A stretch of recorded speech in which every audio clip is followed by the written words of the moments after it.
baby on his lap, cigarettes curling, smoking his political trap. Michael Vast roars through the screen, he flies, painting red and blue skies with his fiery cry. He's the world's watchdog, calling out the bluff.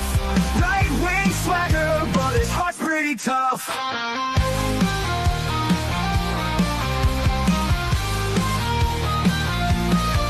He's a Republican dragon with his truthful slight, fights the battles unseen in the shadows of the night. From policy to passion, he breaks it all down, giving a voice to the voiceless, wearing his crown. Caffeine-fueled mornings, the smoke curls dance, Puppy at his feet, giving life one more chance. Through algorithms and bias, he cuts straight and clear. Michael's roar echoes in the hemisphere. Michael Vast roars through the screen, he flies, painting red and blue skies with his fiery cry. He's the world's watchdog, calling out the bluff. Right-wing swagger, but his heart's pretty tough.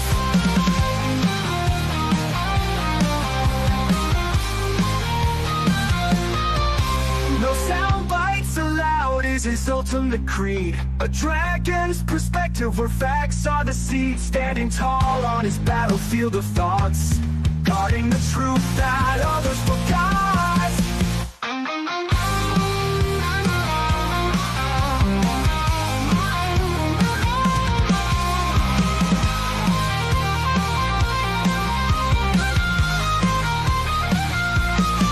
Michael Vast roars through the screen, he flies, painting red and blue skies with his fiery cry. He's the world's watchdog, calling out the bluff.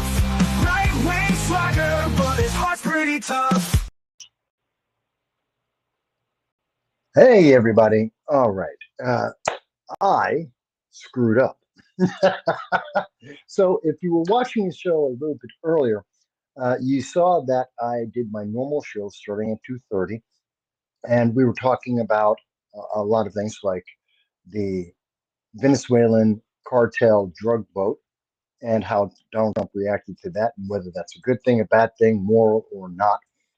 We were talking a little bit about the ICE raid, in southern Georgia at the Hyundai plant, and how that's actually a good thing for the Georgian economy, how that's good for America, and how ICE has been working properly. We talked a bunch about Chicago and talking about ICE going there and the fact that the Democrats have nothing to offer as a counter offer, and all they're saying is Orange Man bad.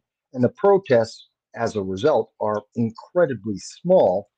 And we know this because of Kikabello, who is in Chicago, and Hardlin's media and his coverage of the protest and his ongoing coverage of what's happening there. And we emphasize the fact that this would probably be best with the FBI, the DEA, and Treasury, as opposed to National Guard, although National Guard probably will become part of it.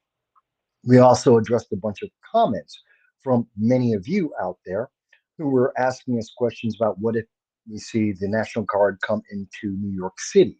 Will that affect the New York City mayoral race? Will that help Curtis Sliwa?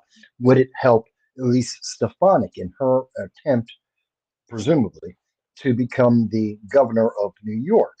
And we addressed a bit of that as well, several of your questions. We also talked a bit about RFK Jr., the anger from what we're seeing on the left, the Democrats, against RFK about making America healthy, and their vacuous claims about, well, no, you have to force people to comply. It's the only way that they'll be safe. And yet that's not proven by any scientific fact. In fact, the reality is, if we look at the facts as they exist, all the scientific data we have, it means caution, if anything. Again, that's just based on the data from the CDC, various universities and hospitals, the WHO. That's what we get, but they're attacking RFK Jr. not because of making America healthy, not because of Maha, but because of politics, because he's a Democrat who went off the reservation. And we addressed that a bit as well.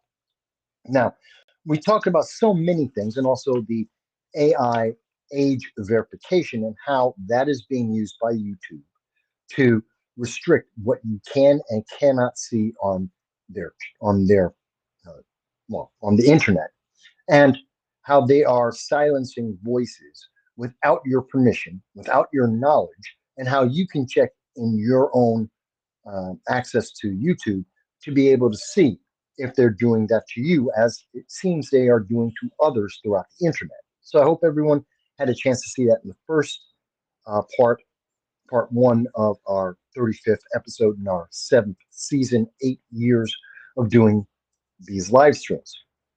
But there were two things that I did not address, and I had meant to address them. I did walk my dog, by the way, Khan. I did take him on his little walk. He's 14. He had a nice walk. He felt really good. And so he's okay. But what I didn't address, because I was rushing to get him out, was there's two gun bans that I think are worth talking about. And we may have some people from the Liberty First Foundation may jump in. Some of my Patreon members may jump in and join the conversation. I'm more than happy to have them come in. Whether they agree or disagree with me, it's up to them. That's perfectly fine. But I did send out an invitation to them just before we jumped on. So the two gun bans I want to talk about, and this is very important, not only if you support the Second Amendment, this is important for America and safety and the future of America. This is a much bigger deal than what the mainstream media is trying to make it out to be. There's two things. There's the proposal by the Trump administration, the DOJ, to potentially ban transgendered individuals from being able to own a firearm. That's a big deal. In addition to that, there's also the proposal by Governor Tim Walz, yes, that Tim Walz of Minnesota, the vice president for Kamala Harris in 2024, the stolen valor candidate of Democrats. That's right, Tim Walz, stolen valor. He lied about his rank. He lied about his reasons for leaving the military and the way he left the military. He is dishonorable. And he is, if it were up to me, I would have removed him from his office because he lied to the public. He should never be elected. He's a discredible individual based on his stolen valor. And that came out in the 2024 election. We covered it at the time. You can look up our videos on that to see more about that story. But Tim Walz, regrettably, is still the governor of Minnesota. And he has decided to have a assault weapons ban, that's what he calls it, in Minnesota. Now, both of these things are reactions to the Minneapolis church shooter, the Minneapolis trans church shooter. That's very important. And I know that was misreported initially by the news media to downplay the fact that this was a trans individual, that this was yet another trans shooting and more trans violence. And I want to be very clear. These are isolated, warped individuals. The trans community, of course, is not represented by the Tennessee trans shooter or the Minneapolis trans shooter. They're not. They're like every group of people, it's not a monolith. So there are people who are on the left, on the right, some who believe in Second Amendment, some who do not. And there are people who are broken, who are damaged, like the Tennessee trans shooter, like the Minneapolis church shooter. They were broken human beings. And that has, it does have to deal with the fact that they're trans, but then again, not. They are human beings who are broken and happen to be trans as well. And that, I think, is important to say. But there are two very big issues. Because of that Minneapolis church shooting, two children killed, an 8-year-old and a 10-year-old, 17 other individuals wounded. This was on purpose. It was a directed, planned attack. It was meant to have a maximum amount of terror, a maximum amount of carnage. before the cowardly, maniacal, evil entity that was the trans shooter, the Minneapolis trans shooter, took their own life. And I hope they rot in hell as we speak, because that's what they deserve. I have no pity for them, none whatsoever. I won't mention their name because I'm not going to glorify them. They were evil individuals. They should rot in hell for what they did to children on purpose, just like in Tennessee. So the reaction from the left is always the same. We have to ban firearms. We have to ban what they like to call assault weapons. That's always their reaction. It's the only reaction. It's the reaction they've had for 50 years. In every mass shooting that we see, whether it's in a church or a school or just out in public, doesn't matter what weapons used, they always say, well, we have to ban the rifles. Let's remember that the Minneapolis trans church shooter, that they were using, they had a shotgun, they had a handgun, and they had a rifle. So banning, let's assume that Tim Walz got his ban. And I'll get more in detail about that in a second, but let's assume that he was able to ban all of the handguns that he wanted to get rid of. Would that have saved people's lives? No, because the maniacs still had a shotgun and a handgun. They still had a plan. They could have used a car, they could have used a bomb, they could have used fire, they could have used a sword, a machete. In addition to, they had a handgun and they still had a shotgun.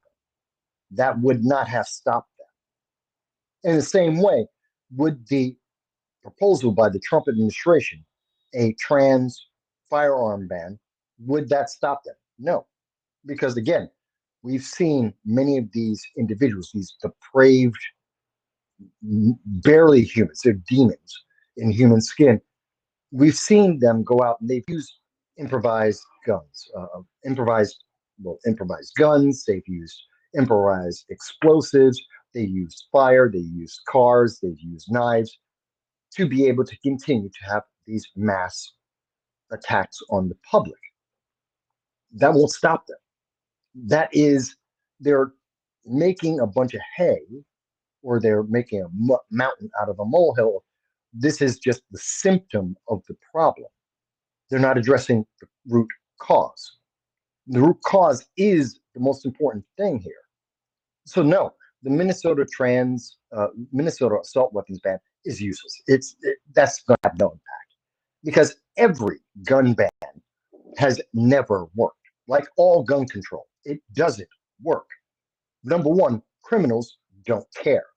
Criminals will find a way to get a firearm or a car or a sword, and they will continue to enact their malevolent actions regardless. So that's not protecting it. It's giving you the illusion of safety. It gives you the illusion of protection while it still leaves you unsafe. All it does is prevent a good guy with a gun from saving your life. And let's really think about that. We've talked about this many times. What stops a mass shooting, no matter where it takes place? And it's almost always 90, what is it, 96, 94% of the time, it's always in a gun-free zone every single time because there's less opposition. And we know that the Buffalo shooter, as an example, particularly targeted in New York. Why? Less gun owners, less resistance, less people that would be able to fight back. And that is the thinking that was true in San Antonio, that was true in Orlando. It's true. Gun-free zones make targets. That's it. They don't prevent anyone from being harmed. They don't protect anyone. They just make everyone there a target. Because unless you have someone with a concealed carry, like what we saw with Derek Perry at the Walmart, he was able to protect people because he had a concealed carry. He had his firearm with him. And luckily enough, he was able to stop a guy with a knife, machete, and was able to stop him from attacking people in the Walmart because of that firearm. And this is something we see every time. And this is true because we know that the Obama administration in 2013 did an entire study on this very subject to find out, do Does the fact that people are armed, does that save lives? And we know from the Obama study in 2013 that up to 3 million people are saved because, and this is every year, 3 million people are saved because of a good guy with a gun. That's not talked about much in the mainstream news media because they don't want to. They don't want to sell you this. They're selling you fear, and if they make you afraid, then you comply. If you're terrified that you could be harmed, well, you're more busy trying to get the government to protect you than protecting yourself, and that's the problem because they know the data, the little data that is out there, says the exact opposite. That if you are able to have a firearm, you will be able to protect yourself better and more quickly than relying on law enforcement alone. That's true. In every one of the mass shootings, what do we see? What stops the mass shooting? They run out of bullets, or their weapon is rendered useless for whatever reason. They run out of bullets, the knife breaks, the car crashes into something and breaks down. So their weapon fails, or they run out of targets. There are no other human beings they can get to, or, and almost always, usually, if they can't immediately get to people, that's usually because they are now being engaged by a good guy with a gun. There's a fourth thing that stops any of the mass shooters, and that's they take themselves out. They self-delete. We do see that quite often. That was the case in New York City with the guy who decided to go into the Blackstone building and went up to the NFL floor, and he self-deleted there. That's what ended his spree. But taking out the fact that they will self-delete, many of them, they intend to uh, self-delete or be deleted in any case anyway. That's part of their plan, is they want to end their lives. They just want to take innocence with them, and they maybe sometimes also want some glory to go with it, and they should be denied at every turn any type of glory. They are infamous, not famous. There is a difference, and we should re-emphasize that in our society. So we have the three things: the weapon fails, the targets disappear or are gone, or someone with a good guy with a gun. And almost always, the overwhelming majority of the time, something like 90% of the time, the, the answer is a good guy with a gun arrives on the scene and engages with that mass shooter. And that's what stops the event. That's what stops the killing. In fact, there's been several studies done on this that the most number of people that are harmed in a mass shooting event are within the first 3 minutes. In fact, the highest death toll tends to happen within the first minute alone. So, usually, the thing that limits the amount of people who are going to be injured and or die normally is the arrival of someone, a good guy with a gun, someone with a firearm to engage with that mass shooter. The sooner that happens, the fewer people that tend to be injured and or die, almost always. And that's very important. And if that can happen within the first 3 minutes, then the number of people who die is reduced dramatically. We're talking about a handful of people rather than tens of people in these cases, almost always.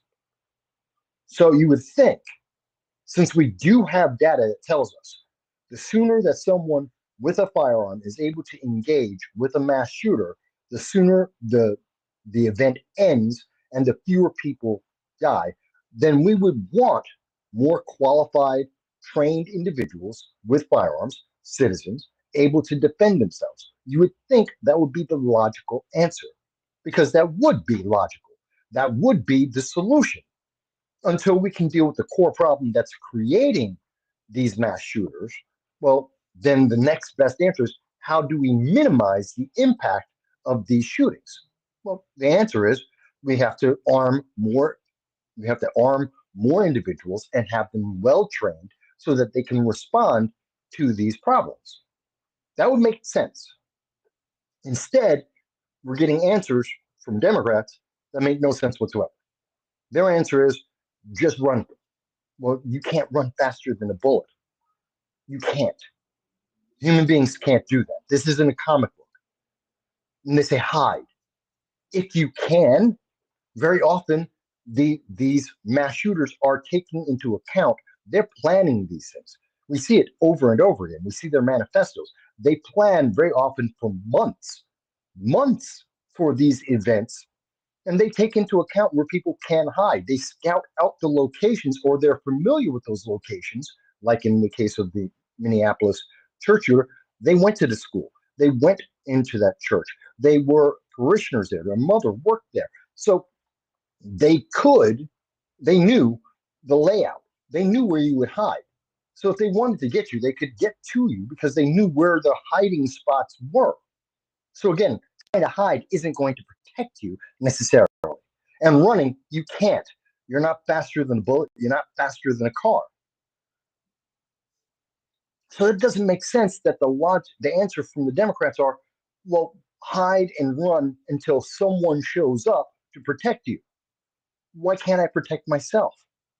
Which is what the Second Amendment says. You have an inalienable right to protect yourself. It was irrefutable. It is it is embedded in stone that we as American citizens have that ultimate right. And it doesn't come from the government. The government doesn't have a choice about that. It is a fact. We get to protect ourselves, our loved ones, our property, and we get to protect ourselves not just from the criminally insane or just criminals, but also the government as well, if necessary. That's how important it is. That's why it's number two. It is vital and essential. So you would think Democrats, if they're really concerned about lowering body counts during mass shooting events, that they would be emphasizing that people should be well trained, like getting more um, uh, concealed carry permits and being trained well in the use of a firearm and respect of that firearm. You would think, like we used to do back in the 50s. Kids were taught in schools how to use a firearm, how to properly maintain it, to respect it, and to be able to be a good shot. We did that in the 50s. So this isn't something that's never been done in America before. It's not something that's unusual in America. It used to be the culture of America. So all we're doing is going back in time a little bit, not that long ago, and redoing what we've done in the past. That was effective. It was efficient. It was helpful, and it was protective. No, we've gone the exact opposite way. Progressives think they have a better solution. And has their solution worked? No. And if you go by the numbers that you see from sources like Everytown, which is completely biased, if you look at MSNBC and CNN, they're biased as well. And you look at their numbers, which are inflated, well, then going by their numbers, they're failing hand over fist. It's getting worse and worse.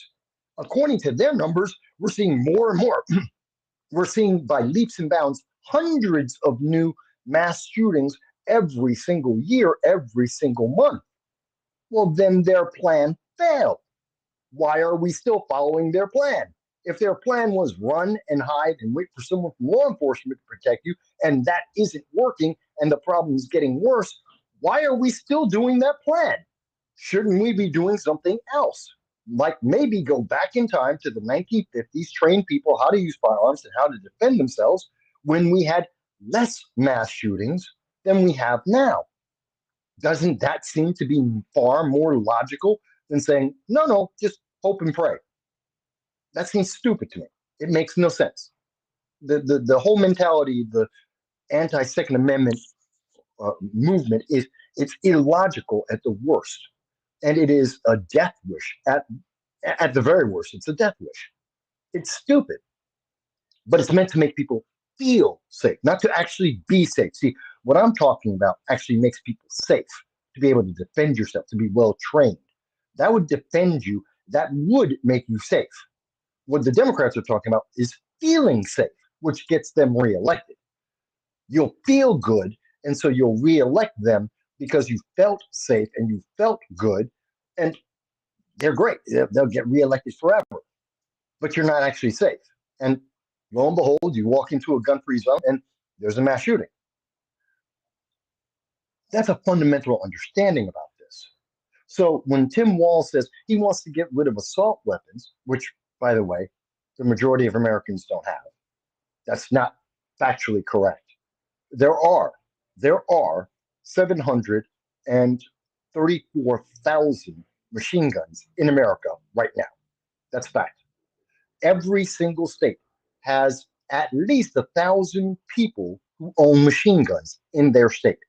At a minimum, that's the smallest states, have at least 1,000 people who have a machine gun. And most states have tens of thousands. New York State has about 34,000 people who own machine guns. Excuse me, no. New York State has 16,000. New Jersey has 34,000. 34,000 individuals with machine guns, 16,000 in New York State. You would think, oh my God, if the Democrats are correct, there'd be people running around, there'd be machine guns. This would be like the St. Valentine's Day massacre every weekend. We'd have people running around, and you would think that this would be a Rambo movie, but it's not. Because what they're telling you is a lie. It is an emotional manipulation.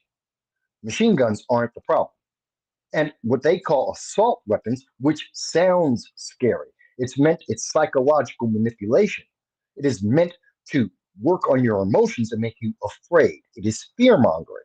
And that's why they call it an assault weapon. What is it? A rifle. That's it. Plain and simple. Nothing different. It's a rifle. And are rifles that deadly? No. Rifles are used in about 2% of all mass shootings. I want to say it again. About 2% of all mass shootings. Let me be even more specific, be more correct. M16s are used in about 2% of all mass shootings. That's it. All rifles, no matter what type of make or model used in mass shootings, account for between 7 to 10% of all mass shootings. That's it. That's it. It is a minuscule amount of the mass shootings and gun violence in America. It's negligible. Why? Because most mass shootings are with handguns, sometimes shotguns. Mostly it's handguns. Over 60% of all gun violence in America is with a handgun, not a rifle. So let's go back to Tim Walz with his bright idea of doing the same thing that has already been done and has already failed in every state for the last 50 years. And he wants to have an assault weapon, a rifle ban. Okay, so the problems are one, criminals don't care. Criminals do not care about that, so it doesn't stop the criminals. Two, it doesn't protect anyone. You are unable to defend yourself, but the criminal and the deranged, they don't care. They're perfectly well armed. So that doesn't help you. Let's go into the next aspect of it. Most of the time, they're using handguns, not rifles. So again, 60% of the gun violence, including mass shootings, well, they're not going to be prevented. Why? You're targeting rifles, not handguns. They're not being stopped. So you haven't protected people from the majority of the danger in the first place. So in every aspect of this is a failed ideology. It does not work.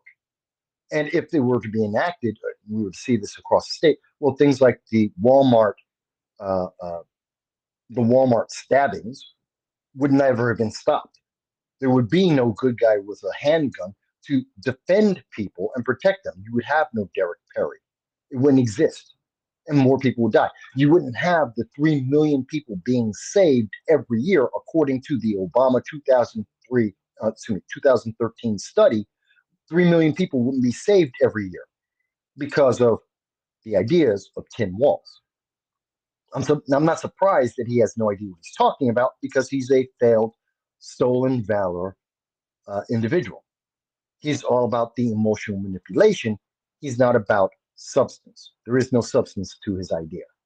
And so he's using the dead children to push forward this idea. He's rushing in. He's trying to call back all of the state legislature, the elected officials, calling them in to vote on his proposal to ban rifles because the emotions are high. People are still upset. Many people are still grieving throughout the state of Minnesota. And so he wants to capitalize on that, to use that to pass something that people, if they weren't emotionally manipulated, if they weren't grieving, they wouldn't agree with it. They wouldn't support that. That's why he hasn't been able to do it before this moment, because people throughout the state of Minnesota do not agree.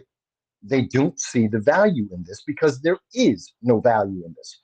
There's no value in the gun bans anywhere in the country, which is why we don't have a national gun ban, because it doesn't work. It has never worked.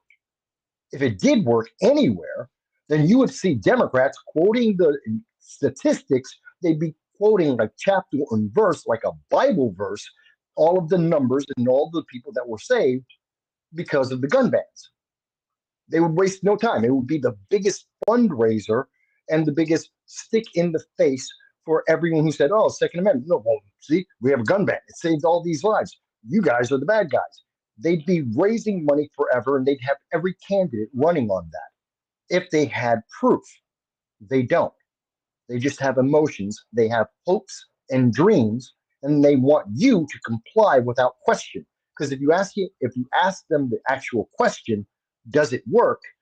They don't have an actual answer for that. They have a feeling. They'll tell you how they feel it will work. They will tell you how they hope it will work, but they can't actually tell you that it does work. That's just the truth. And there's some people who don't like the Second Amendment. They're going to say, "Well, Mike, you just don't understand." I do understand. I've been following mass shootings for 20 years. I've been reporting on gun violence for over 15 years. I go through the national data on this every year, twice a year at the minimum. So, yeah, I do understand this, and I can quote this chapter and verse because I am familiar with this, far more so than Tim Walz or most politicians who only address this when there is a big event like what we saw in the Minneapolis church shooting. And only then do they come out and they always say the same thing. They just go back through the same rehearsed parrot quotes that they use in every one of these things. David Hogg, they just parrot quote everything David Hogg says, which is what they've been saying for 50 years. And it's not effective. It never helps. So let's really think about this. So Tim Walz is offering nothing. Nothing. He's offering an empty dream, a false hope. And he's doing that because that will make people think he did something. He will be doing something, as the politicians love to say. I did something. I helped you by making you defenseless and dependent and fearful. That's not help. That's not helping anyone. That doesn't prevent anything. It's not addressing the root problem. It's not dealing with the immediate impact. It does nothing. It just lets certain people go to sleep at night feeling like they're better off than they actually are. It doesn't actually do anything. So I think the Minnesota ban is a stupid idea.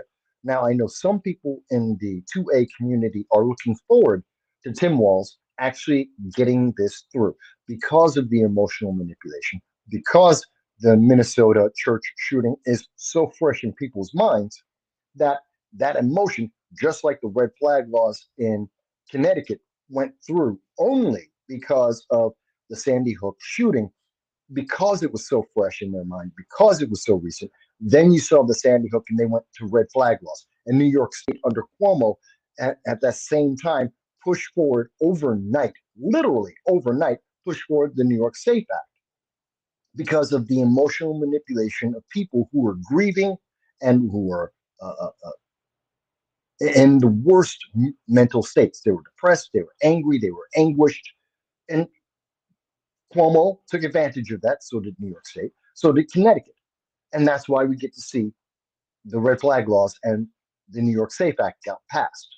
Any other time, they would never have passed. They would never make it through because those bills had been tried multiple times for years to be passed, and no one went for it. Why? Because they don't work. And since that time, has Connecticut had mass shootings? Yes. Has New York had mass shootings? Yes. Is gun crime still at the same level or higher in Connecticut and New York? Actually, it's higher. Gun violence in New York and in Connecticut are higher than in 2013 when they passed the red flag laws. Actually, in 1999 when the red flag laws were in Connecticut. Uh, Gun violence today is higher, and same thing for New York State with 2013 and the New York Safe Act. Gun violence is higher. They failed. Their programs don't work. They have never worked. And that's true in every single one of the 18 states that have passed red flag laws. They do not prevent any of the gun violence. They don't deal with the root cause. They don't even prevent suicides. There's only one study out of the four that have been done. Only one study says that there might, maybe be a negligible reduction in suicides, but it has no impact on mass shootings. That's it. That's the best the Democrats can pull forward is it might have some minor influence on suicides, but not zero influence on mass shootings. That's the best you get out of red flag laws. New York Safe Act is just a complete joke. It's useless. It does nothing. It has stopped nothing. It has failed in every aspect you could possibly think of, which is why you don't hear any New York politicians ever talk about it. They never say how great the New York Safe Act is and how well it's saving people's lives, because it doesn't. It's a miserable idea. Meanwhile, you're still affected by it. It still takes away from your rights, your freedoms, your ability to defend yourself and your family. You lose on both ends. The Democrats took away some of your rights and your freedom, and criminals were not stopped. They were not hindered at all. You gained nothing. Politicians got reelected. Politicians got lots of donations. Politicians became more powerful. You got nothing. That's the problem. And that's what Tim Walz is suggesting for Minnesota right now. The public will get nothing. At the end of the day, all analysis that has been done so far, and we have no reason to believe that will change in the future, will get nothing. The public gets nothing. They will not be safer. There will not be a decrease in mass shootings. There will be no impact on criminals or the criminally insane. The public will lose. Tim Walz and other Democrats who are pushing this, they may get reelected. They will get donations. They will be able to make money and gain more power. They will win. Criminals don't care. Changes nothing for them. The criminally insane changes nothing for them. They won't be affected at all. The public loses, politicians win, and criminals are unchained. That's why the Minnesota law is bad. Now, I did say, but there are some who say they want to see Tim Walz pass this. And the reason why is they want it to go through so that it can go to the courts. Because the Eighth Circuit Court of Appeals is generally more conservative, and it will cause this to go to the Supreme Court. If he puts in the gun ban, then they will go to the court. There will be a ruling. So the lower court will say, yes, it's a great idea. We're so happy that you passed this. Or either way, whether it passes or not on the lower court, it will then go to the appeals court. The appeals court will most likely reverse the lower court, which is most likely going to say, yeah, Tim Walz, you have a great idea. Of course, it's going to help save people. And they'll push it through. They go to appeals. The appeals court, which is considered to be more likely majority conservative in their views, based on the judges, there's 11 judges there, that they will probably say, okay, we're going to reverse that. And then it will go to the Supreme Court, which is what gun advocates and Second Amendment community want. And by going to the Supreme Court, we answer the question for the entire nation: do gun bans work? And are they constitutional? At the moment, there has been no challenge that would reach the Supreme Court on gun bans. So they want a challenge. And Minnesota may provide that opportunity. The problem with this is that takes 7 to 10 years. We're talking about a process that takes 7 to 10 years down the line to actually work. How many lives will be harmed in the meantime of people not being able to defend themselves from the criminally insane and criminals, violent criminals? How many people will die? How many people will be harmed as we fight through the courts to prove something that everyone already knows based on all scientific data that is available, that it doesn't work, that you will not be protected? Gun-free zones gun-free zones like all gunmen does not work. We already have the evidence. Hey, Wildebeest, thank you for being here with me and to be the first one to comment in this second part. So I understand why some of the Second Amendment community say they want to go and have this conversation. They want this to be passed only so that it can be challenged by the Eighth Circuit Court, so that it can go to the Supreme Court, and we can get a final decision, which we believe, especially with the court as it stands right now, which is mostly a majority conservative point of view, and based on their recent Second Amendment decisions, will most likely say, yeah, gun bans are unconstitutional. You can't do that. Throw that out. And then the issue of gun bans will be gone. I would like to see that, but again, I don't want to wait 7 to 10 years for this. And I don't think this is constitutional, nor do I think it is beneficial. So I don't want Tim Walz to get that passed through. I don't want to see the emotional manipulation of the public, especially when there's no benefit for it. No, what I want to see is that people recognize that Tim Walz is abusing them, and he is using the emotional manipulation to run ramshot on them, to make money for himself and the Democratic Party, and to take away your freedoms, and you get nothing in return for it. If there is anyone on the left that disagrees with me on this, please, let's have that conversation. Anyone on the left that wants to say, Mike, you just don't understand, because I do. And I can quote chapter and verse on this. I am very familiar. I don't need prep time. I can go into it. Any elected official, any elected Democrat in America, any anti-Second Amendment elected official in America, if you want to go rounds with me for the next 12 hours, let's go at it. I don't need prep time. Get your team, any elected official, you can bring your entire team with you, and we can go through this and go through case by case, and I will have no problem by myself at any moment to just go and defend why gun control has failed for over 50 years in America. By the way, we have a comment from user has been banned. And again, I did say hello to Wildebeest, by the way, who's here with us. And I see that we also have user has been banned is with us. Hey, user, good to see you, man. And user has been banned says, don't forget, 13 states have duty to retreat, which is the most insane thing. Well, that is another thing. I'll get into that in 1 second. He goes on to say, our government wants a monopoly on force, which it should not have. Well, that's what the Second Amendment is based on, that the people have the ultimate force. It's the reason why the Japanese did not want to start a war with America in World War II. That they said, now they have awakened the giant, and they were terrified of invading America. Why? Because behind every blade of grass is an American with a rifle. The Second Amendment is powerful. It has helped to protect America for centuries.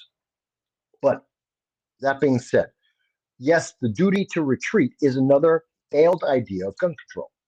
It is another failed concept because, again, you can't run faster than a bullet. And in the case of mass shootings, where most of these people have been investigating and have been planning out their attack, you don't have anywhere to hide that they haven't figured out ahead of time. And for things like in home invasions and such, maybe you can hide, but maybe you won't. That doesn't guarantee you any safety. It doesn't mean you're going to be better off than being able to defend yourself in that moment directly. So that is a problem. Duty to retreat. You know what? If I'm in my home, I don't have a duty to retreat. You broke into my house. You are the aggressor. You have initiated by entering my home and endangering me and my loved ones and my property. I don't have a duty to retreat. You have a duty to retreat. You broke in. You're the problem, not me. If I defend my home, I defend myself. I don't have a duty to retreat. And I just do not agree with that fundamentally.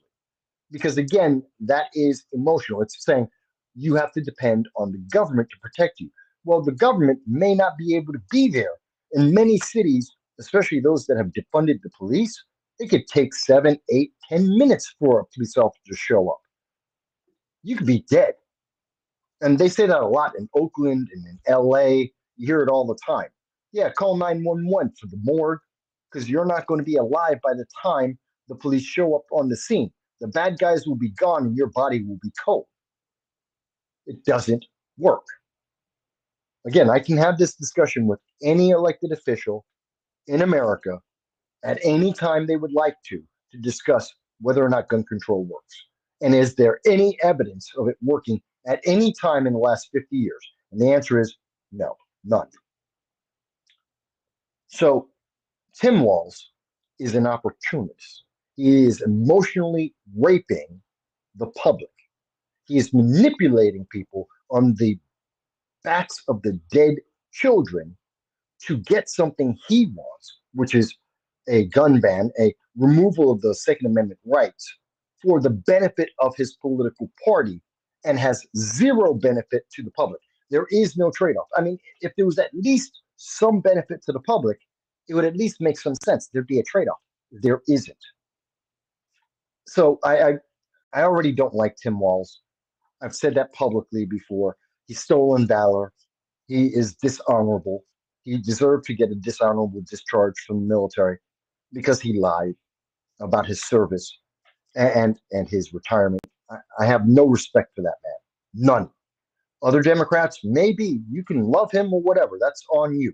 I do not. And I'm very upfront about that. But in this case, it has nothing to do about my feelings about the man or his history. It has to do with the logic of what he is proposing. And the logic of what he's proposing does not make anyone safer. It does not save lives. It never has. So why are we doing it? We shouldn't. Okay, so that's the Minnesota assault weapons ban. I think I've laid out that case pretty clearly. I'll take a second to answer some questions here. Again, I look forward to anyone's questions. If you don't agree, excuse me, that's okay. I'm perfectly fine with anyone saying, Mike, but I don't agree. It's perfectly fine to say, I don't want to own a gun. You don't have to. That's the joy of America. You're not required. It is not a mandate for you to own a firearm or to know how to use it. You don't have to. You can opt out. But I think it is in the best interest of Americans to be able to have that option and for more Americans to exercise that right. And that it's not a privilege, it is a right. It's not for hunting. I know the teachers love to try and misinform students and say, "Oh no, it's for hunting and sports." No, it's not. It's for protecting your life. That's what firearms are for. That's why we have the Second Amendment. It's not about hunting. It's not about recreation. Never was. Anyone who says that is lying to you because they have an event. They have an agenda. Anyone who says that the Second Amendment is about sports or recreation is lying to you, and they have an agenda. That is a fact.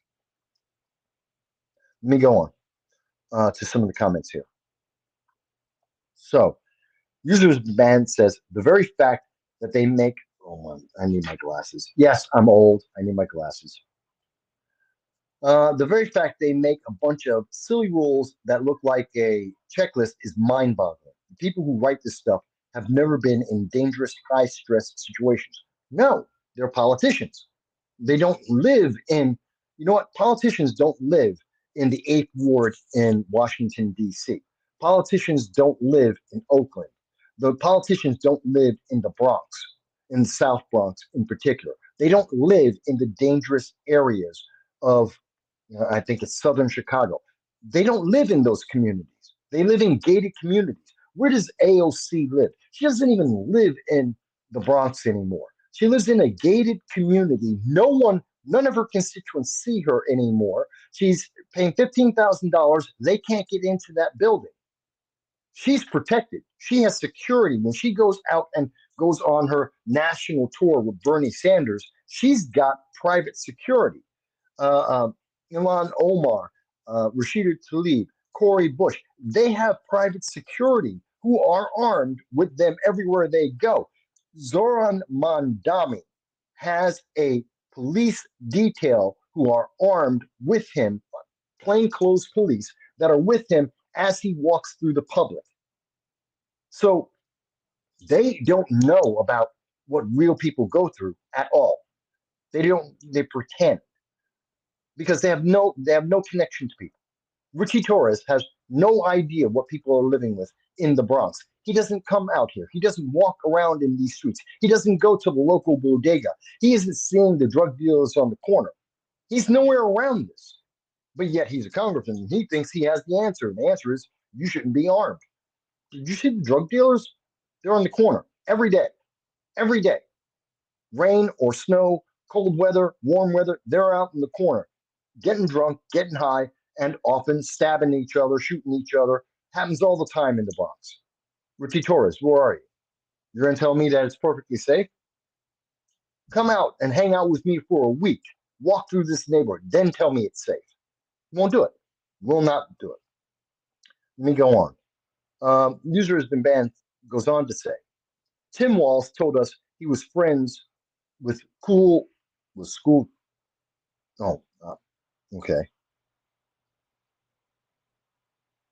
Yeah, he goes on to say, it's rules for thee and not for me. Yes, that's what we see from most politicians who promote anti-Second Amendment gun bans and gun restrictions. They have no idea.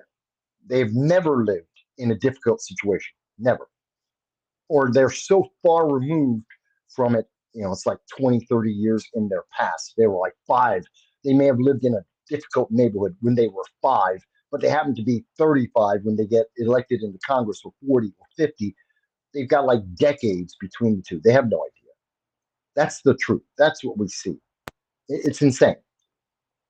Again, if any politician out there says, Mike, you just don't understand, you're wrong, I will give you 12 hours to debate.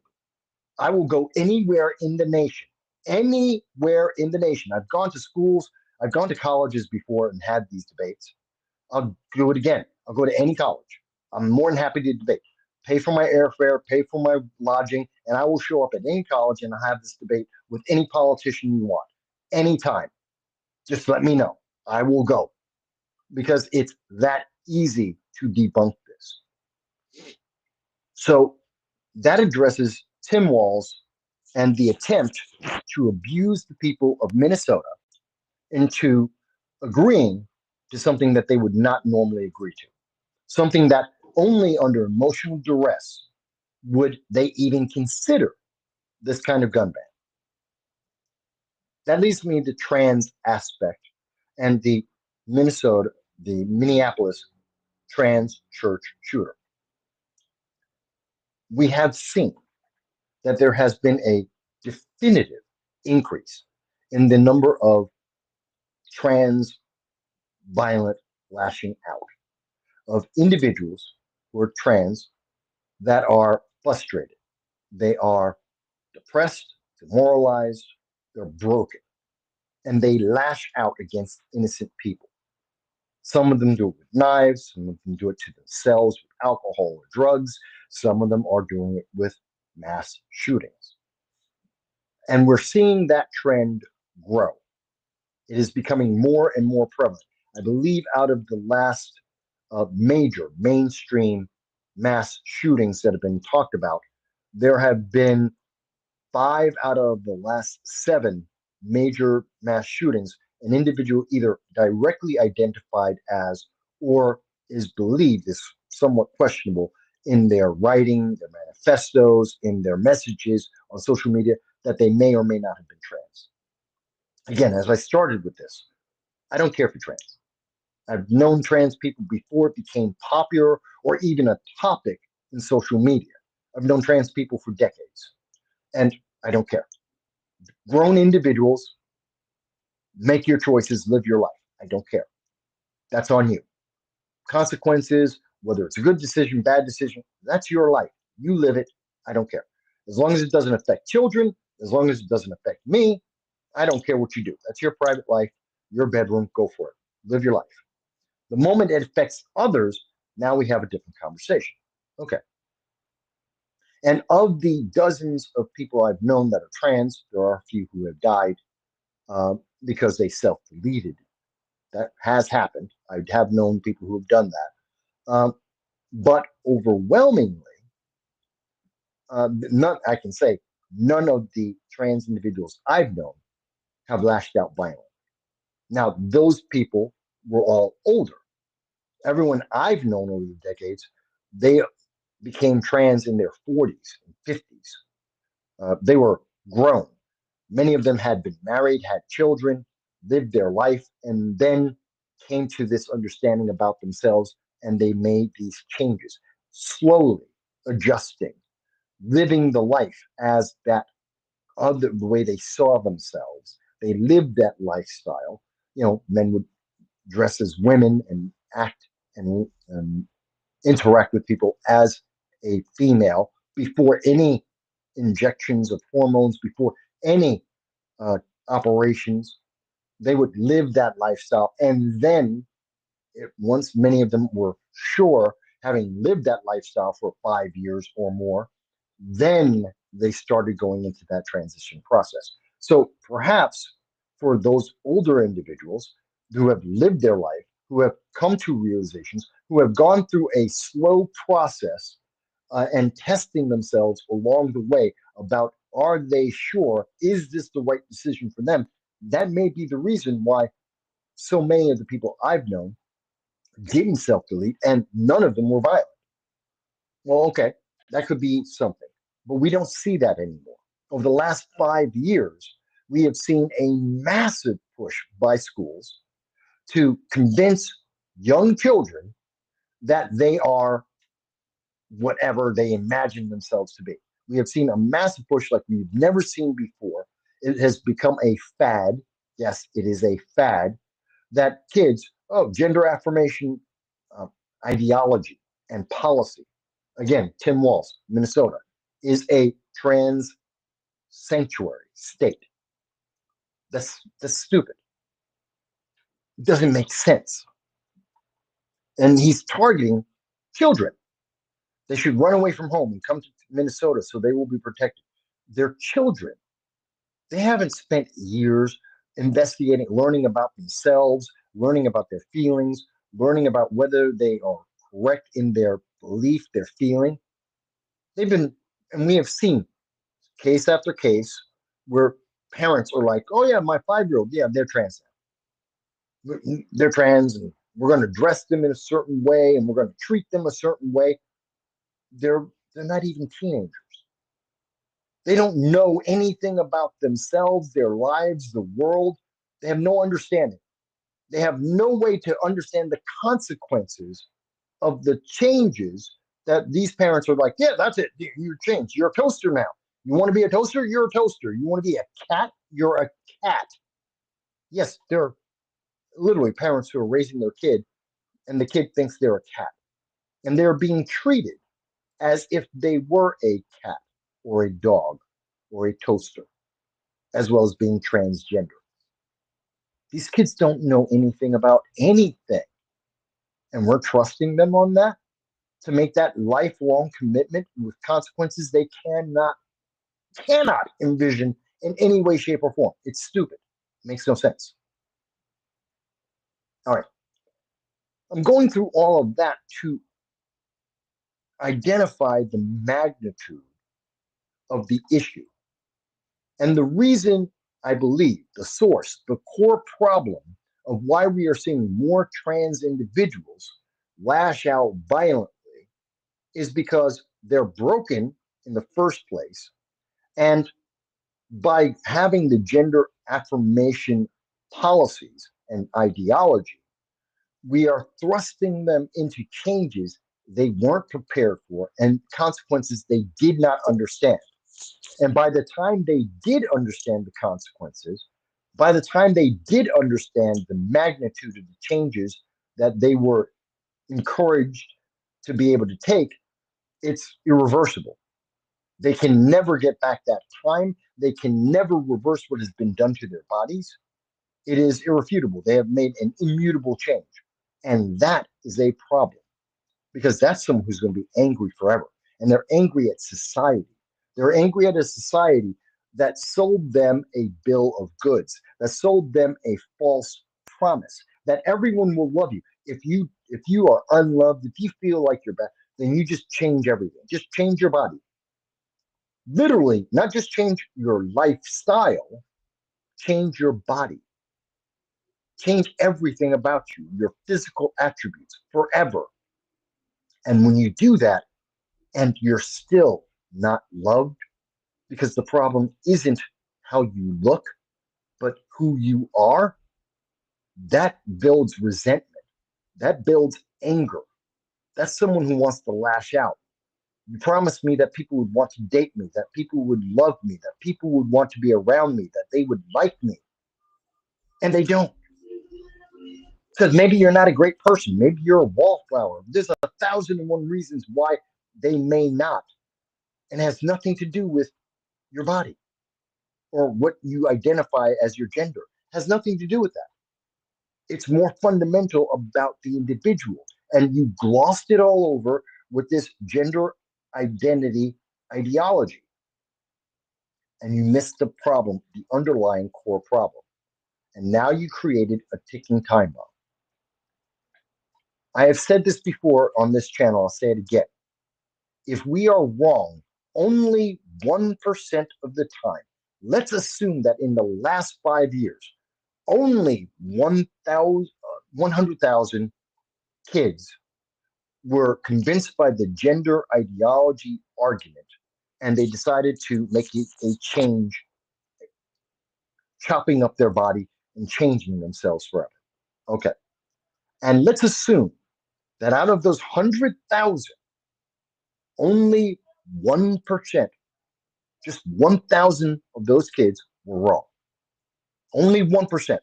That is a fail rate humanity has never achieved.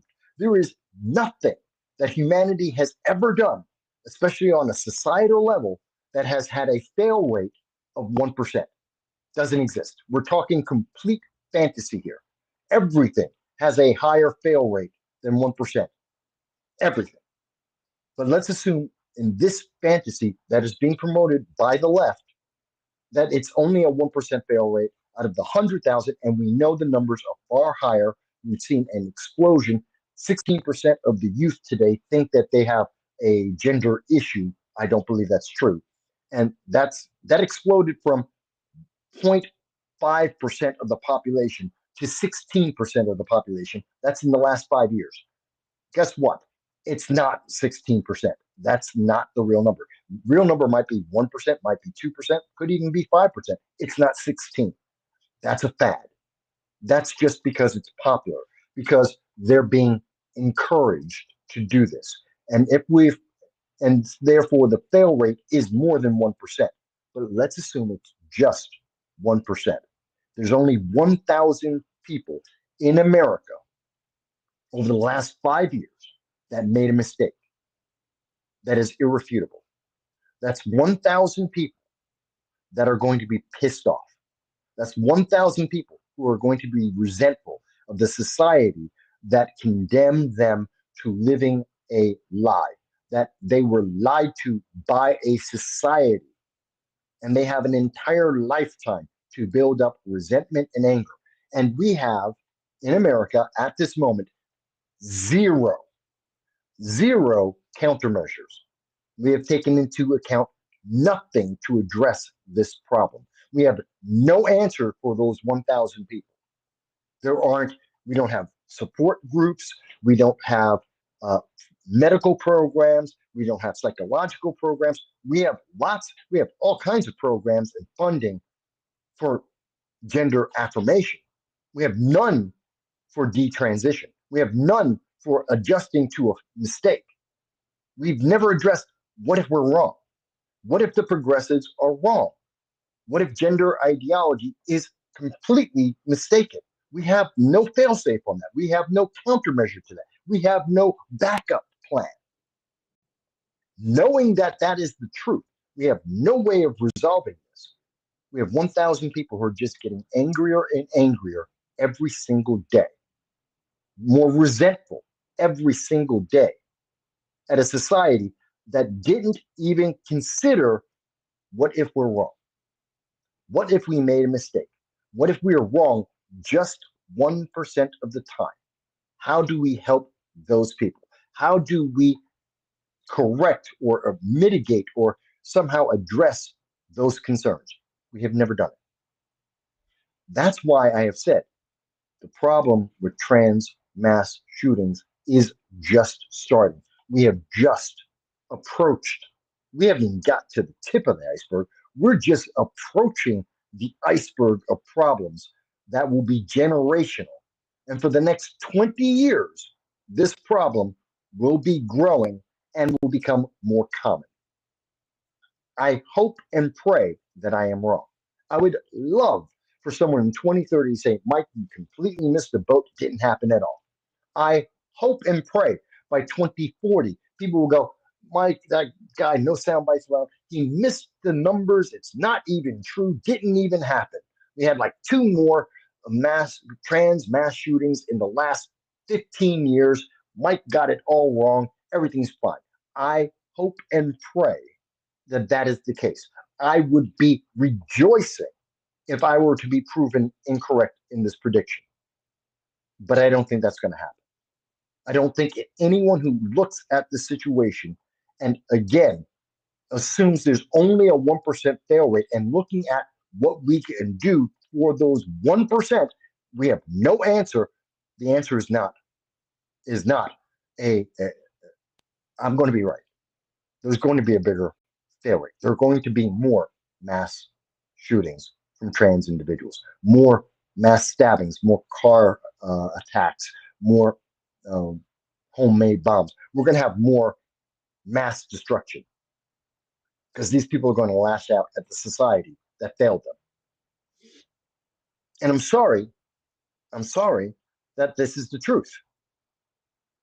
And if anyone disagrees with me, I'm more than willing to have this conversation. And I've talked to many people.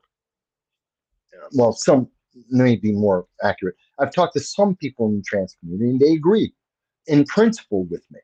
Maybe not the exact specifics, but they do agree in principle with what I'm talking about. That this is a ticking time bomb. It is a problem that we need to address. We need to find a way to help these people that we are wrong. That being said, so that's the problem that we are facing. And I believe it is a generational problem. The answer from Tim Walz, as I explained, doesn't work. Forget the trans issue. It just doesn't work. Assault bans do not work, will not help anyone. Throw that out the window. So that means looking at the proposal by the Trump administration that they are considering right now is to ban trans individuals from being able to own a firearm. And I am very sure that the next time, which will probably be before the end of the year, in 6 months, within a year, there will be at least one more mass shooting event, mass destruction event with a trans individual. There will be another one. It'll be national news, maybe for a day, maybe for two, and then it'll be dropped. Just like we've seen that the Minneapolis trans church shooter, that story was covered up initially. The fact that this individual was trans was completely masked by the mainstream news media. If it were not for the fact that the public were able to see the manifesto before it was hidden by law enforcement, by elected officials, if we didn't get access to that, we would have never known this individual was actually trans because they hid that fact, a critical fact, from the public. And you will see that happening going forward. The government will, these elected officials, recognizing that their gender affirmation policies have failed, they will be hiding the truth in these stories going forward. They will mask it. They will downplay it. They will hide the manifestos. They will do anything it takes so that they don't have to admit they made a mistake, that they failed the public. But you're going to see there's going to be more of these events. So, if the Trump administration is able to get this through, and again, just like Tim Walz, just like Democrats, the next time there's a trans mass shooting, you will see the Trump administration come out and they will say, yeah, now we're doing it. We are going to make a executive order or a regulation with the ATF, and we're going to restrict trans individuals because mental stability, being on mind altering drugs, there will be a couple of stipulations that they basically will be red flag laws. It'll be the same reasoning as red flag laws. And this is why I know it will happen because we have red flag laws. And red flag laws work the same way as what Trump is proposing with the trans firearm ban. Individuals that are deemed dangerous to themselves and their community will be denied the ability to own a firearm or exercise their Second Amendment rights. That's the red flag laws. It is a slight modification on red flag laws. You're just shifting it from everyone to just trans people. But otherwise, it is exactly the red flag laws, which are unconstitutional and do not work. So that's what Trump's doing. He basically took a red flag law and slightly modified it to only address trans people. So everyone says, well, this could never happen. This would never be passed. There are 18 states with red flag laws right now. And people were saying that couldn't happen. It won't grow. Yeah, they're trying to do a national red flag law right now. Matter of fact, Marco Rubio was one of the people who actually tried to put out a Senate version of a national red flag law, which I was fighting against, by the way. And Donald Trump was considering at one point in his first term, when he was the 45th president of the United States, he was actually seriously considering a national red flag law. And I fought against that as well. I fought against the red flag laws in New York State, put together what was it, 8,000 word document, a 30-page study on all red flag laws from 1999 up until 2018 that I presented to the New York State legislature. The GOP failed on that. I gave it to the GOP. In fact, I gave it to Fred Akshar and his team to introduce to the New York State Senate, and they did nothing with it. 150 sources, all evidence up to that time, did nothing with it. And we know for a fact the red flag laws don't work. I talked to Assemblywoman Donna Lopardo. She admitted on the record, on air, live, red flag laws don't work.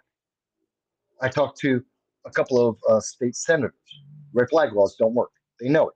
Several of them voted for it anyway. Donna Lopardo voted for it anyway. And they know it doesn't work.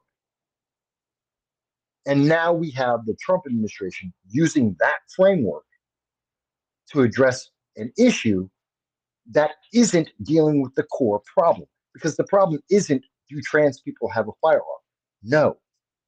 It's, are we pushing people to become trans when they shouldn't be? That's the core problem. That's the root problem. Are we taking broken people and breaking them even worse? That's the core problem. Not saying, well, they have a firearm or not, because that's not the problem.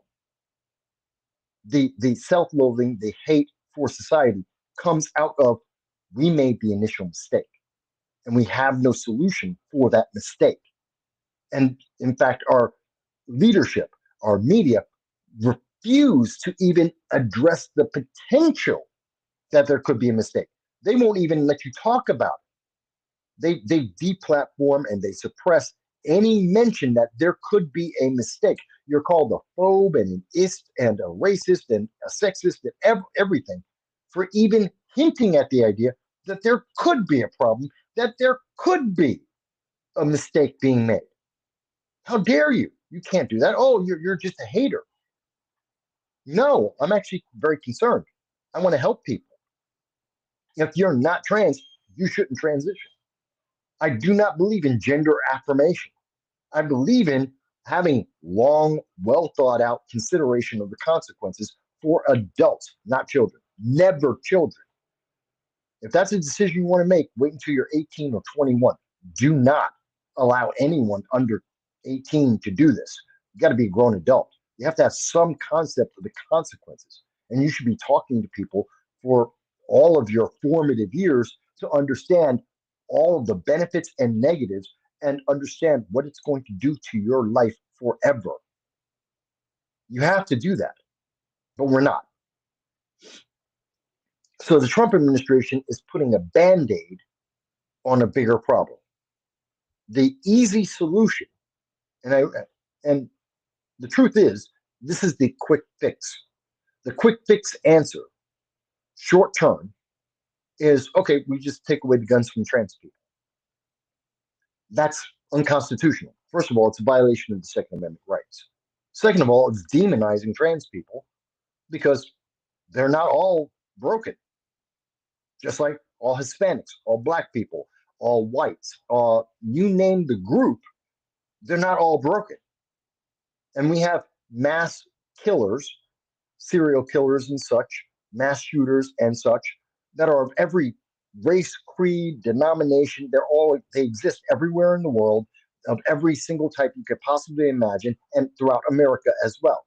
So we can't demonize people in that way. It's not effective. It doesn't get us to a solution. It'd be one thing if we get it right and we getting that was the solution to that one group. It's not. And we know that because mass shootings are not limited to any one type of group, and that the majority aren't like that. You can't put people into check boxes. I say this about Democrats all the time. Human beings aren't check boxes. Same thing with trans people. They're not check boxes. They're all very different individuals with many different motivations about why they've made the choices in their life that they have made. And as adults, I can respect they made that choice. I don't have to agree with it. I don't have to respect it. I don't have to think it's good or bad. I don't have to hate them for it. That's their life. They made their choice. They're a grown adult. They can live with the consequences. Fantastic. The moment those consequences affect anyone else, now we have a problem. Not that they made the choice, but now that their choices are affecting others negatively. That's when the problem exists. And that's what we need to deal with. And Donald Trump, his proposal, the DOJ proposal, is not addressing that ultimate problem. So we're going to effectively use a red flag law that's targeted against one group. And by the way, one of the bigger problems of that, again, even if you think, and I believe Donald Trump isn't trying to do this to be malicious. He isn't doing this to be authoritarian. I don't think that he's going to turn around and say, well, now black people are going to be restricted too. We're going to do the same thing, except substitute trans for black people, Jewish people, Christians, Muslims, I don't know, Asian people, British people. You can put whatever group you want in there and say, oh, we're going to do it to them next. No, I don't think that's what the Trump administration is trying to do. I don't think that's what Donald Trump's trying to do. And some people say, but you just don't understand Donald Trump. Do you understand Donald Trump? You're not in his head. Neither am I. Don't let's not presume that we understand exactly what he thinks. We don't know what his ultimate goal is.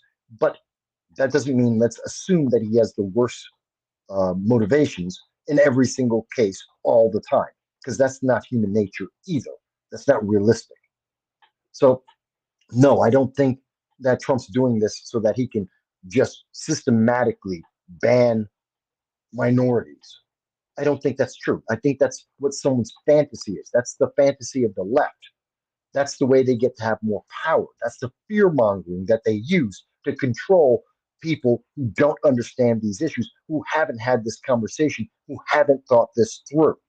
People who just react to the 30-second soundbite on TV and don't understand or don't want to understand anything else, because this is this is a life-changing conversation. At least for many of the people on the left, it is.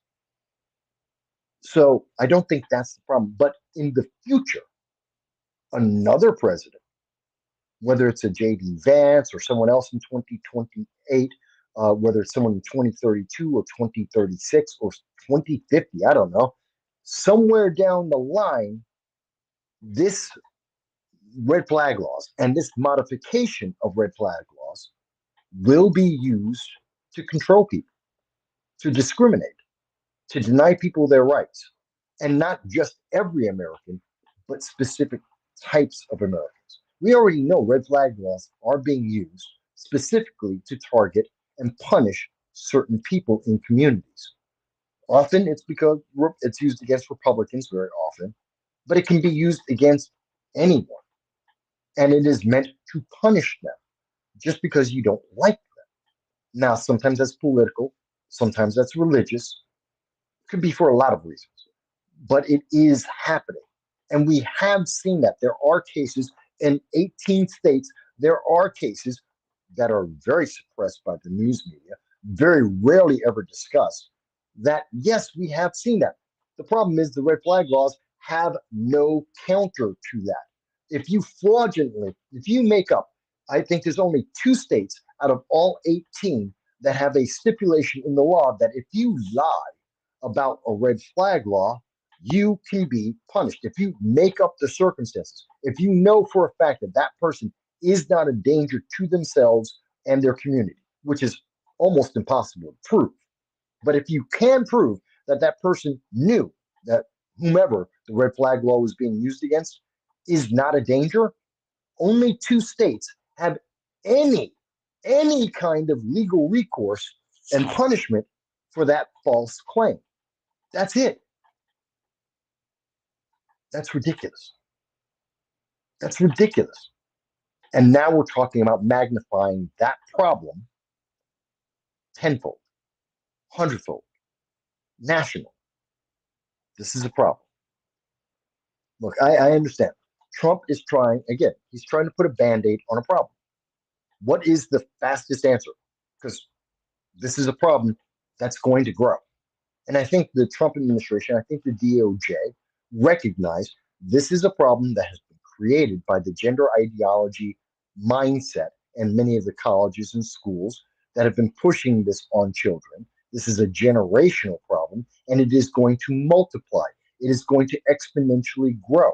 And it's not just 1,000 kids across America, it's going to be closer to 10,000 kids across America that are part of that fail rate, and they're going to lash out. We have potentially 10,000 people over the next 20 years that are just ticking time bombs that are just going to explode at any given moment because we failed them. Yes, 90,000 of them, we got it right. And 10,000 of them, just 10% of the time, we were wrong. That's 10,000 ticking time bombs, human beings that are going to break and break. Many of them will break explosively. Even if it's only half that. Again, even if it's just 1,000, that's 1,000 times that someone will do a Minnesota church shooting. They'll do a Tennessee trans shooting. That's 1,000 of those over the next 20 years. That's too much. Even if it's just 1%. And the likelihood, it's closer to 15, 20, depending on who you speak to, could be as high as 30%. That's how much the gender ideology, the affirmation policies have failed by as much, depending on who you speak to, as much as 30%. So if it's only 100,000 kids, and we know it's millions, we know it's been targeted towards millions of kids, but if it's only 100,000, that can be as many as 30,000 people over the next 20 years at this moment. That's assuming we stop the gender ideology affirmation policies today. If we stop it today, we only have 5 years of kids who have been affected by that. That's still generation. That's 30,000. As low as 1,000, as many as 30,000. That's if we stop today. And we're not. California is not going to stop gender affirmation. New York State's not stopping gender affirmation. Minnesota is not stopping gender affirmation. All of the bluers in blue states are not stopping that. They are adding thousands of kids per year, thousands of kids per year to that fail rate. Thousands. So what do you do?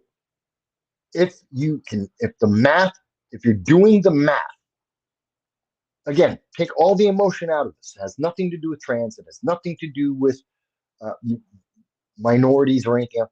Just looking at the math, this is a problem that's going to grow, and it's going to grow exponentially. How do you deal with it? I understand. The Trump administration says we take away their guns. It's the only thing we can do. California's not going to stop. New York State's not going to stop. Washington State, Oregon, Illinois, Maryland, they're not stopping.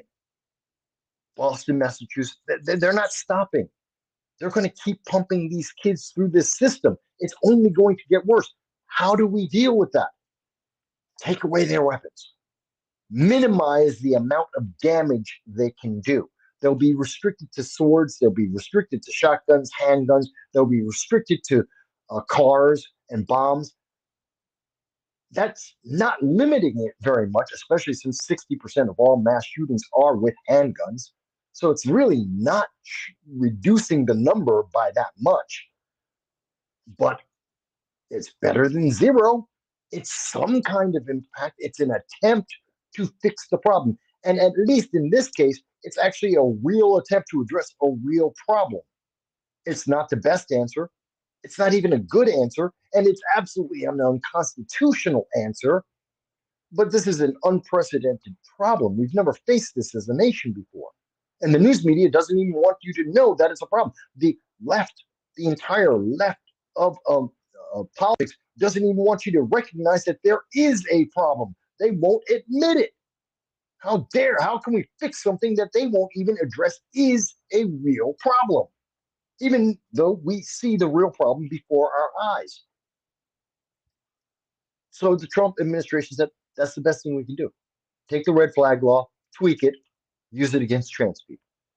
It's unconstitutional, but we need a fix. We need something to slow down or try and put the genie back in the bottle, at least for a little while, as we deal with this information issue. I understand that. I kind of respect it. If I am correct, and again, there's some speculation here. My speculation isn't about everything I've just talked about. My speculation is the reason, the motivation of why the Trump administration is talking about having a trans firearm ban. That trans individuals cannot be allowed to own a firearm.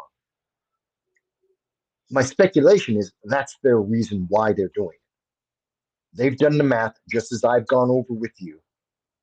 They've looked at all the studies. They looked at the rejection rates. They looked at the fail rates. And they said, okay, this is the only thing we have at this moment to address this, because we don't have a better solution. We don't have a way to address these people. And the places that these kids are coming from, they won't even recognize there's a problem. They're just filling up, adding more to the problem. They don't care. I can't say that I think the Trump administration has made the wrong choice, given that dire situation. Well, I can understand, rather, I understand why they've made that choice. I don't agree with it because it violates the Second Amendment and it will be used abusively. Someone down the road, I don't think it'll be Trump, but I do think some president down the road, could be JD Vance, or it could be whomever wins in 2028, could be someone, could be AOC in 2032. It could be almost anyone. It will happen at some point. Someone will abuse this and they will use it to target their enemies or groups that they don't like, whether it's religious or racial, doesn't matter, gender based or any other reason. They will target this and it will be abused, just like red flags are being abused right now, but on a bigger national scale with the same reasoning of protecting people. So I do want to protect trans people. They have a right to defend themselves, just like anyone else. They have a right to a firearm, just like anyone else. Their life choices do not invalidate their rights, especially their right to protect themselves, their property, their loved ones. So I can't support a, a, a trans a trans firearm ban. I can't support that. And I really haven't seen, and I've heard people on the left saying, well, see, the right, they're against the trans people. I haven't seen it. Maybe I'm missing it. Maybe I'm only one man. I don't have a team.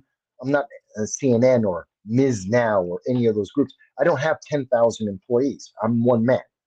But in all the research I see, I can't find anyone who supports the Second Amendment that says, oh, but we should have the trans individuals, they get a different status. It's okay to restrict their Second Amendment rights. And everyone else, no, no, no. Everyone else gets a gun except trans people.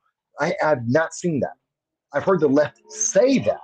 I've heard people who are left and left leaning who said, oh, no, no, no. Trans people, they don't have a right. That's what the left is saying. And they've been blaming the right for it. It doesn't exist. I don't know anyone in the Second Amendment community that agrees with a ban based on gender or religion or ideology. If you're an American, you get a firearm. Plus minus ex cons, a couple of specific cases, you're mentally incapable of appreciating the firearm. Some people even go to, individuals who have alleged of wife beating and sexual abuse. Okay, there's some minor tweaks to what, depending on who you're speaking to in the Second Amendment community, but overwhelmingly, you're an American. You get a right to own a firearm. And I agree with that. And that means if a trans person wants to have a machine gun, fantastic. You want to own a tank, go for it. F-16, all yours. You can afford it, go get it. If you can maintain it, keep it safe, go for it. It's yours. You want a flamethrower? Go and get one. I have no problem. I have no problem with that whatsoever. But I also understand we have a problem. There is a problem in our community, and it's not the firearms. Again, it's not the firearm. It's the failure to address the gender identity fiasco, this fad, this social experiment that is failing before our eyes. This is our warning. The Tennessee trans shooter, the Texas trans, the Minneapolis trans shooter. These are warnings to us. These are the early signs of the problem that is coming. And the left will not accept that. They will not see it for what it is. They are actively hiding the issue. Look at how the early reporting on the Minneapolis trans church shooter, how was it reported? Dead name, dead gender, using the terminology from the left. That they were dead naming the shooter, they were dead gendering the shooter, totally in opposition of what was right in front of them. The evidence that was available online, that was available in the manifesto. They hid that from the public to hide the consequences of their failure. They don't want to see it. And that's probably the most dangerous thing right now. They don't want to see the mistake. They don't want to see the failure. That's more dangerous than the shooters. Okay, we got a comment here. And again, anyone who disagrees with me, I'm more than happy to hear your voice. If you think I'm completely wrong, fantastic. Anyone in the trans community wants to say, Mike, but you don't understand, please, I'm happy to hear your voices. I will address that. Let me go to, let's see here. User has been banned says, yes, I'm old. I need the glasses. User has been banned says, it's a community issue. We have no social norms that are enforced anymore. I don't even think people think anything of vows and honor anymore. No, I think there are people who believe in vows still. I believe there are people who still have honor. We just have less of it. Our society, our social norms diminish that. Look at, uh, if you're looking at Hollywood, you look at entertainment right now.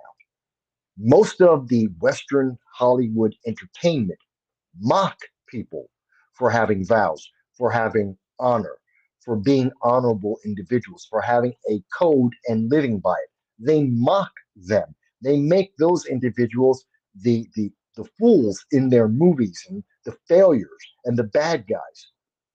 Even most video games and many of the comic books, they have done that. So they are diminishing that part of our society. If they did the exact opposite, which is what they used to do in Hollywood, they used to have the opposite effect that we would admire and we would look up to individuals that had strong personal codes of honor, of ethics, of morality, of interactions. We used to look up to that. That was a virtue that you would have. And when we did that, we had a more orderly, organized society. Now we have more chaos. Is that correlation? Maybe. Are they not connected? Maybe. Can't be sure. But it sure as hell looks like there's a correlation there. It sure as hell looks like there is a direct connection that the less honor and respect that you have in a society, the more entitlement that you have in a society, the more uh, uh, willy nilly affirmation that you have in a society, the more that society breaks down. You have less things holding people together. And the only thing that holds a nation together, the only thing that holds a society together is a common goal, a common ideology, a common honor. And if that breaks, you've got nothing. You've got the Wild West. You have anarchy. And we are getting that. And for the anarchists out there, sorry guys, it's not the anarchy you think it is. Anarchy isn't a good thing. It's going to be a problem. It's going to be a real problem, big problem. And we're seeing that in the mass shootings. That is that anarchy that is coming. Again, I hope I'm wrong. Please clip this, people, clip this, share this with your friends. Laugh at me if you want to, and let's put it on the calendar. And in 15 years, tell me, Mike, you got it all wrong. You missed. It wasn't 1,000 people. It wasn't 100 people. It was like 5 people over the last 20 years. You completely got it wrong. I hope, and I will be humble enough to say, in 15 years, if it's not 1,000, if it's not 10,000, if it's 5 people, 100 people, if it's so much less of a problem than I am predicting, I will be more than happy to be humble enough to be on, assuming that I'm still alive, of course. I am a little bit older. I'll be more than humble enough to come on and say, I got it completely wrong. Didn't happen. I'm completely misunderstood the situation. I'll be happy to do that. I'll go on anyone's show. I'll be as public as possible to do that. I don't think that's going to be the case. I think there's going to be a bunch of people who, without giving credit to me, are going to suddenly say, you know, this is a bigger problem. This is a generational issue. We failed. We failed back in 2025. We failed in 2019, 2018. We failed these kids and we just didn't see it. Who could have known? We couldn't imagine that this would fail. This social experiment completely imploded on us and no one saw it coming. I did, and I'm speaking up about it. And I'm not telling you that I'm the only one. I'm sure there are others. Can't can't speak for everyone in the world, won't speak for everyone on YouTube. I'm sure there are others. And I think some of them are in the Department of Justice. Some of them are in the Trump administration. I think some of them are Democrats as well as independents, libertarians, Green Party, third parties. Some of them are Republicans and conservatives. I think there are Americans who see exactly what I am speaking about, not because it's trans, but because it's a problem. It is a societal problem. It is a generational problem. It is a failure to address the, the root core issue. That's the problem. And everyone wants to focus on the trans thing. This is a poor man's, the Trump administration trying to ban trans people from owning a firearm is a poor man's solution. It's a stopgap band aid on a gusher of a problem. Sadly, I don't have a better answer. I don't have a better solution than Donald Trump. Donald Trump, the Trump administration, the trans firearm ban, as much as I hate it, I don't know a better solution. Well, because the reality is there's two realities here. You have the ban and it doesn't work. You don't have the ban and the mass shootings go up. Either way, the mass shootings go up. There will be more mass shootings. Whether there's a trans ban or not, whether or not, uh, uh, so if you have it, you don't have it, there's still going to be trans mass shootings and attacks with cars and with swords and with improvised weapons. It's still going to happen. It doesn't matter what weapon they use, it will still happen. And some of them will be massive, like we saw in Tennessee, like we saw in Texas, like what we're seeing in Minnesota. And I don't have a solution to it. I think the Trump administration's idea is at least make people, it starts the conversation. I think that's what he's looking to do. I think that's what the idea is. Let's get the public talking about the fail rate. Let's talk about, is there a solution? Any way we can help these people who have been incorrectly diagnosed, that have been resigned to a life of torture? Is there a way we can help them? Is there something that we can do? We need to have that conversation now before the generations start growing, the numbers start exploding on us, and we start seeing not just one every 6 months, but we start seeing one every other month, one every month, one every week. That's what we're going towards. That's what we're building up to.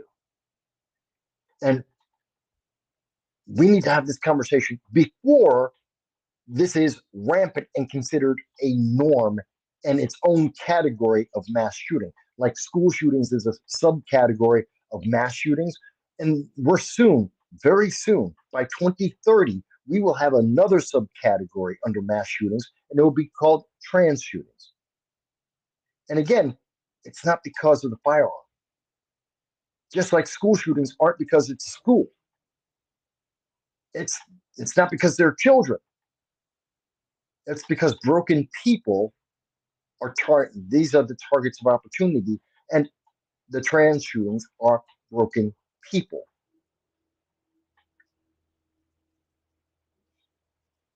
I know there are people in the trans community that won't like me having this conversation with you. They won't like looking at that reality. There are activists who are absolutely adamant. If you show this to one of the trans activists, the activists, not the people, activists, they will lose their minds. They'll tell you I'm an ist and a phobe and I'm a hater and I'm the worst kind of racist, evil person on the planet. They won't deny what I'm saying. They won't be able to refute the argument I have made, the evidence I am providing. They won't be able to go against that. They'll just tell you feelings. Oh, they'll destroy, they'll attack my character. They'll try and destroy me as a human being, but they won't be able to say, but he's wrong. That isn't real. Not if they're honest. And they still won't do anything because they haven't. They're still fighting right now. We saw what happened in Loudoun County in Virginia with the school trans policies of intermixing bathrooms. We saw what happened there. We've had cases in California with individuals that self-identify for their own personal gratification, going into women-only spas and bathrooms and having assaults. We've seen this across the nation. This is a growing problem. The social experiment failed. We haven't dealt with the failure. We haven't addressed the failure because it's unpopular for a political ideology. Democrats and the progressives and the leftists, it would lose, they're going to lose some power over this because they were wrong. They made us a promise and they failed. And this is going to affect negative. It is negatively affecting people's lives. They don't want to lose their power. They don't want to lose their cushy jobs. They don't want to admit they're wrong. They don't want to deal with this. This is life altering. This is world changing. Their worldview will alter by listening to this conversation. So rather than deal with it, rather than try and find an answer and refute me, they will ignore it. They will discredit it. They will move on. You're just a Trumpster. You're just evil. You just hate trans people. You don't know what you're talking about. None of that is true. They don't know me personally. They don't know the trans people I know and how many years, decades that I've known trans people. They have no idea. They don't know how many people I know and have known for decades upon decades, in many cases, longer than many of these people have been alive, that I've known people in the LGBT community. They have no idea. They have no idea of who I know, what life experiences I had. They don't pay attention to the fact that I have 2,700 videos that I've done. I've written 2,300 articles. I've spoken in front of colleges talking about guns, gun rights, gun control, gun violence, the root causes of it. They don't care. They're going to say, you're a hater, you're evil, he's a Trumper. Let it go. Because that's the easy way out. But that's not fixing the problem. I'd be happy. Call me a Trumper, tell me I'm evil, and if that fixed the problem, I'd live with it. It won't. Calling you an evil hater because you've listened to this does not fix the problem. The problem I'm talking about is not going to go away. Not by just saying, well, I have different politics. I don't think you're right. I don't feel. I don't feel like that's the right answer because your feelings don't matter in this. In fact, your feelings is why we are here. The feelings you had are what caused us to have this problem in the first place.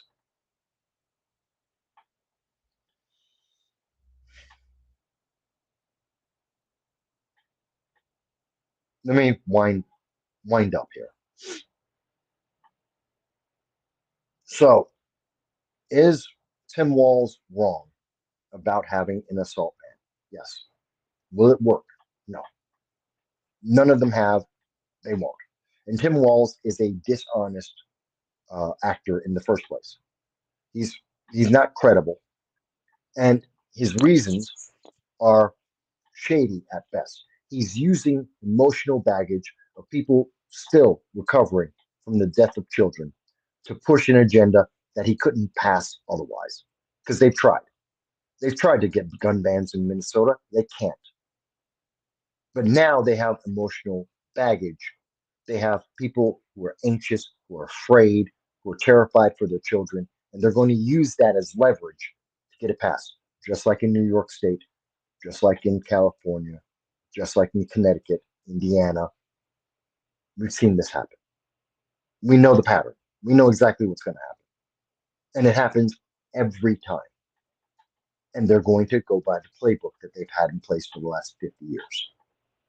It will fail because it can't do anything but fail because it has failed for 50 years.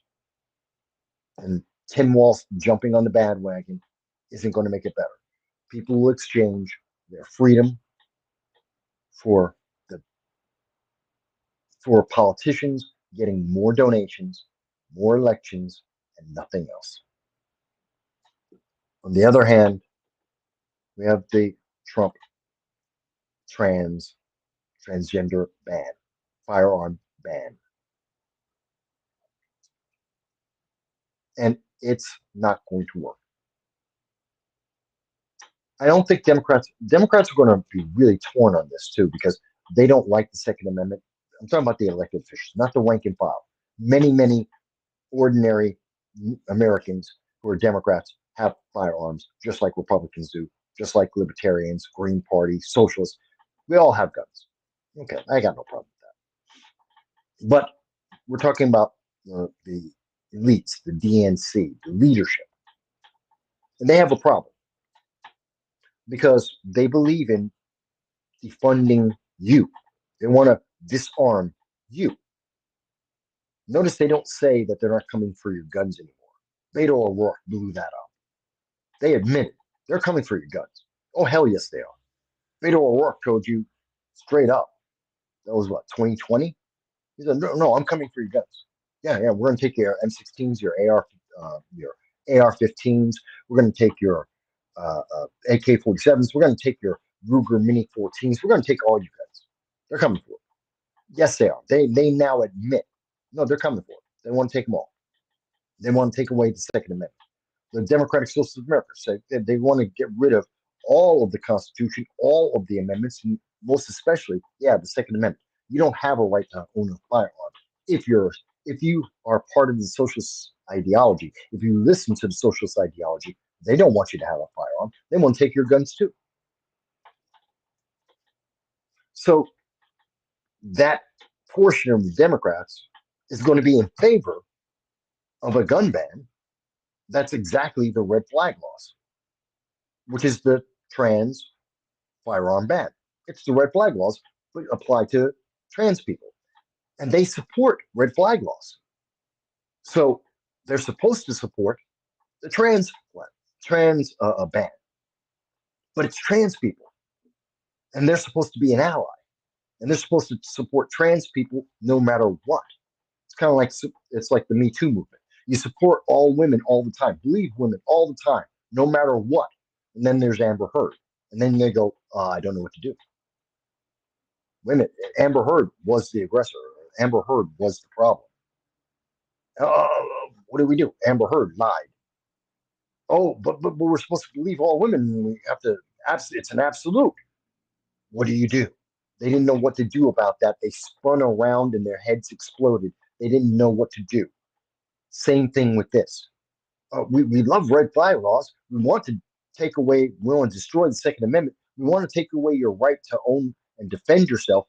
But it's trans people, and we have to support trans people. How do we do both? Their heads are going to spin. But I warn, the Trump administration will come out with a policy that will probably be through the ATF, possibly an executive order, but I think it's going to be with the ATF. It's going to be akin to a red flag law targeting the trans community, and that it will happen within the next 6 months after the next trans shooting. And Trump will have the popular vote. He will do exactly what Democrats do.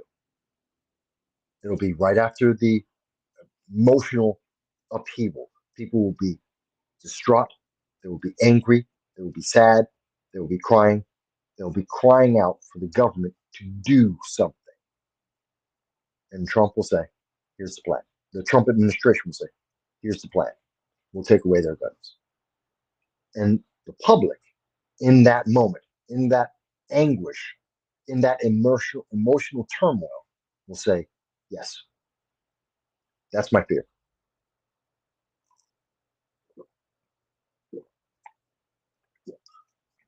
And then you will hear a lot of people say, and Trump, his reasoning is solid. It makes sense.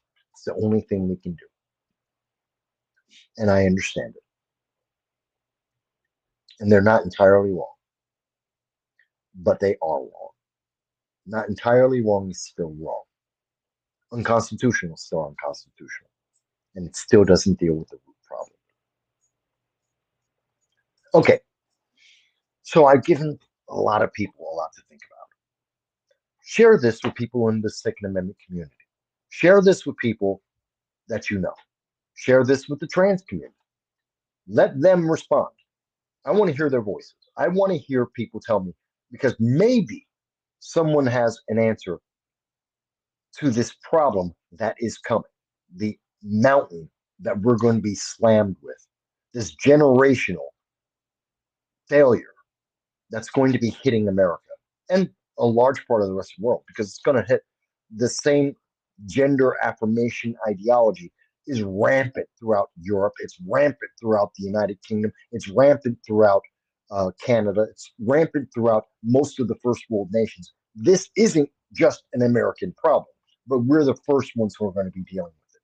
We're the ones who are going to be dealing with it most directly because we have a Second Amendment, because we have so many firearms.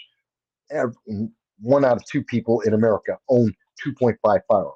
We're going to be dealing with this very quickly, and we're going to be the main people dealing with it. The other countries will deal with it too. I don't know what they're going to do. We need America's solution. I don't know what it is. So let's share this. Share this with the trans community. Share this with the 2A community, and ask them, what's the answer? How do we deal with this? And if they say, well, Mike, just a Trumpster, let them call me names. I don't care. Call me names. Give me an answer. Tell me I'm evil. Give me an answer. Give me a solution. You can say anything you want about me if you have a solution. Not a feeling, not an empty promise, but a solution. I don't care if you're on the left or the right, if you're a libertarian, the Green Party. I don't care what your political ideology is. I don't care if you're straight or gay. I don't care if you're he, she, it, toaster. I don't give a damn. If you got a solution, I want to hear it. If you don't, I don't care. Call me names. They already do. I'm trying to fix a problem, and I don't know how. And I don't think the Trump administration knows how. I don't think Democrats that are paying attention to this, I don't think they know how.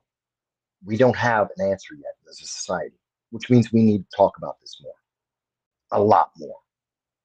And if people are uncomfortable, deal with it, because your comfort is not going to make us safer. All right. That being said, I had left all of this out in the first half of my show today on Sunday. I hope people got to hear this. I know it was last minute. I didn't realize it. I don't know. Thank you for not watching football or not watching all the football, watching me for whether it's 5 minutes or for the last 2 hours. I appreciate you.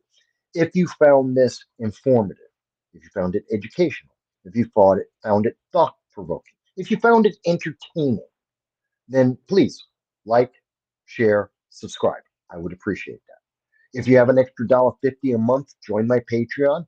It'll help me pay for my lights and some of my cigarettes. If you want to help my puppy and me pay off that vet bill, which is now down, went from 3,400 down to 3,000. Hey, I could appreciate the help. It's a big bill. Go to my PayPal, donate whatever you want, whether it's $5 or 50,000. I don't care. It's up to you. But even if you do none of those things, thank you for just being part of my audience. Thank you for participating. Thank you for everyone who was able to comment. And thank you, Grace. I see you. Grace watched both programs. She watched the earlier one and she saw this one too. So hopefully, Gracie enjoyed it. Even if you didn't agree with me, anyone in the audience, even if you didn't agree, even if you think, Mike, you're wrong, thank you. Thank you for giving me the time today, for even considering this. I hope everyone will be safe. I hope you will be surrounded by love and loved ones. I hope that you will have a great time until we speak again, which will be very soon. I will do more shows and more, look for some shorts throughout the week and some other videos, and then we'll be back. I'll probably be on Wednesday, either with the Liberty First Foundation or by myself. On Wednesday, I will be doing a show. That'll either be at 7 or 8. You can check that out. And of course, on the weekend, I will be back again there too. Folks, I want you to be well.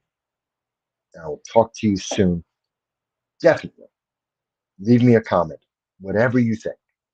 Love it, hate it, whatever it is. Tell me what you think. I'll talk to you again soon. Thank you, Grace.